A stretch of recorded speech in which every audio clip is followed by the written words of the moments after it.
Olá pessoal, aqui quem fala é o Ivan. Já faz algum tempo eu combinei com a Selma de a gente tomar algumas medidas com o intuito de facilitar a interação de vocês, tutores, e dos alunos nas atividades interativas, visto aí a dificuldade que houve no primeiro semestre. Uma dessas ações seria a gente conversar a respeito dessas atividades na medida em que elas forem sendo colocadas nos cursos, no caso o eletromagnetismo, não é? A outra medida, que é a que eu estou fazendo agora, seria eu gravar alguns tutoriais explicando para vocês qual é a ideia por trás dessas atividades, qual é o objetivo dessas atividades e como é que elas funcionam. É, e a gente fazendo isso, a gente espera que ninguém seja pego aí de surpresa quando algum aluno vier com alguma dúvida com relação à funcionalidade da atividade, qual é o propósito dela. Então vamos começar com essa atividade que aparece na aula 4 de eletromagnetismo, sobre materiais isolantes. O intuito dessa atividade é que o aluno exercite o posicionamento de alguns dipolos que se formam nesse isolante. Deixa eu explicar melhor. A gente sabe que um material isolante, quando colocado numa região de campo elétrico, forma esse campo elétrico, ele induz dipolos elétricos microscópicos nesse isolante. E esses dipolos eles são alinhados com as linhas de campo. Então, aqui o que a gente tem nessa região amarela, uma representação de um material isolante. E você tem também as linhas de campo sinalizando, representando um campo elétrico aplicado nesse isolante. Então, o que o aluno precisa fazer para resolver essa questão aqui? Ele precisa vir e arrastar ao menos 5 dessas pílulas que representam dipolos que são formados aí dentro do isolante e orientar esses dipolos ao longo do campo, né? Ele pode colocar esses dipolos em qualquer lugar, em qualquer posição no isolante, isso fica a critério dele. E o que ele precisa fazer então é fazer o alinhamento, rotacionar esses dipolos, né? Para isso ao invés de arrastar o dipolo pelo centro, ele arrasta pela borda e que ele pode então rotacionar esse dipolo. Então nesse caso, o que eu tenho? Então eu tenho a linha de campo partindo aí da direita para a esquerda, então eu preciso colocar aqui os positivos todos virados para a esquerda, representando então os dipolos que são induzidos por esse campo elétrico dentro do isolante. Tá? Então, isso é uma coisa que precisa ficar clara e talvez tenha que chamar a atenção, não é que a gente está colocando dipolos aqui dentro do isolante. Né? Esses dipolos eles são induzidos ali dentro, eles já existem lá dentro do isolante. Então, nesse caso aqui, eu fiz o alinhamento, vou manter a linha 1 aqui errado para a gente poder ver. 1, 2, errado. Então, uma vez que eu fiz o alinhamento desses dipolos, eu venho no botão avaliar, pressiono e ele me dá uma avaliação dizendo qual foi a minha pontuação. Para eu saber o que foi que eu errei, que nesse caso está indicado em vermelho, eu posso vir aqui e pressionar o botão ver a resposta. E aí com isso ele me mostra como é que eu deveria ter posicionado esses dipolos. Tá? Posso voltar à situação normal e ficar alternando aí entre a resposta correta e a minha resposta.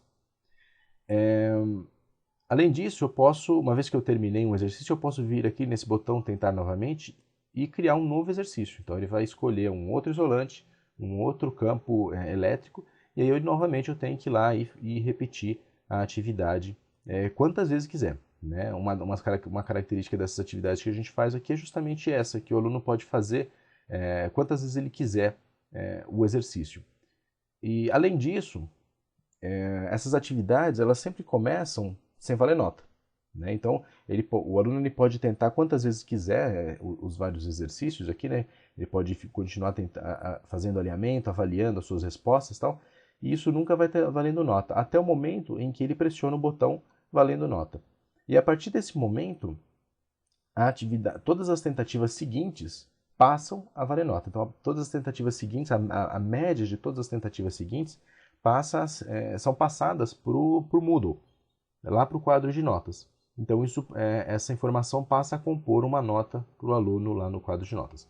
E aí aqui vale uma observação particular aí de eletromagnetismo, que devido à grande quantidade de exercícios, de atividades que os alunos já têm, e devido também às características das atividades interativas que nós estamos propondo aqui, nós optamos por deixar essas atividades com peso zero.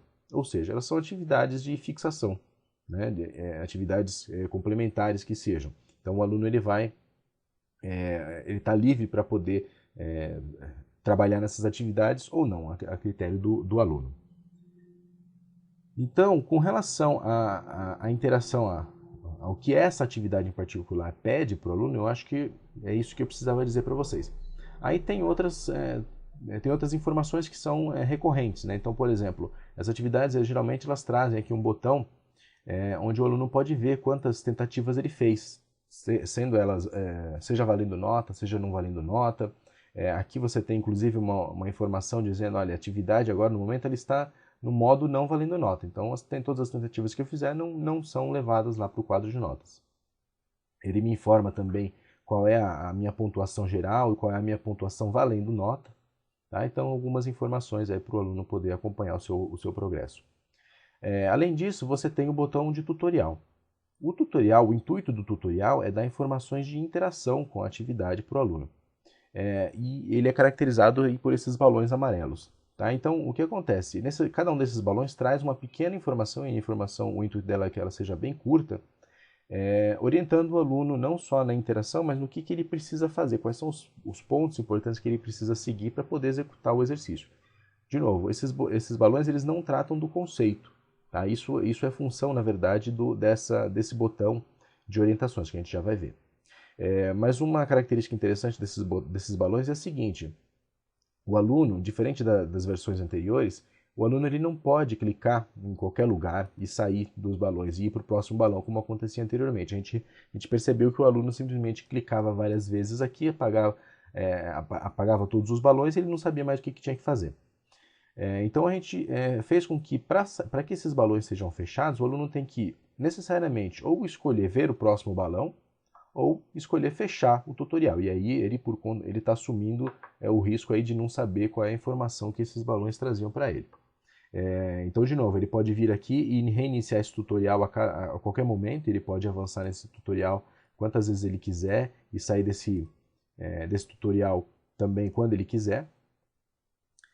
Além do tutorial, você tem, aliás, voltando um pouquinho, o tutorial ele sempre começa apontando para esse ícone que é o ícone de orientações.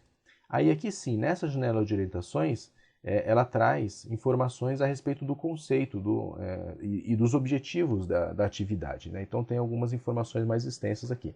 E, para nossa infelicidade, o que nós constatamos é que também os alunos não leem essas informações. Daí a importância aí da gente ter o tutorial para dizer minimamente o que o aluno tem que fazer. Né?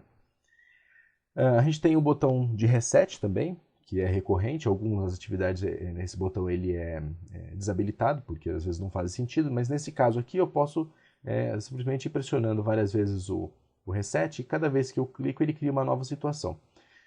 Ou seja, o botão reset nesse caso aqui essencialmente ele tem a mesma função que o botão novo exercício. E é isso. Então, esse é o final desse primeiro tutorial. Espero que esteja mais ou menos claro aí qual foi a proposta. E se houver qualquer dúvida aí, entre em contato. Estamos sempre disponíveis aí para tirar qualquer dúvida, seja a respeito do conteúdo que está sendo proposto aqui, seja com relação à parte de interação da atividade e mesmo da proposta da atividade. Então, é isso aí. Até mais, gente.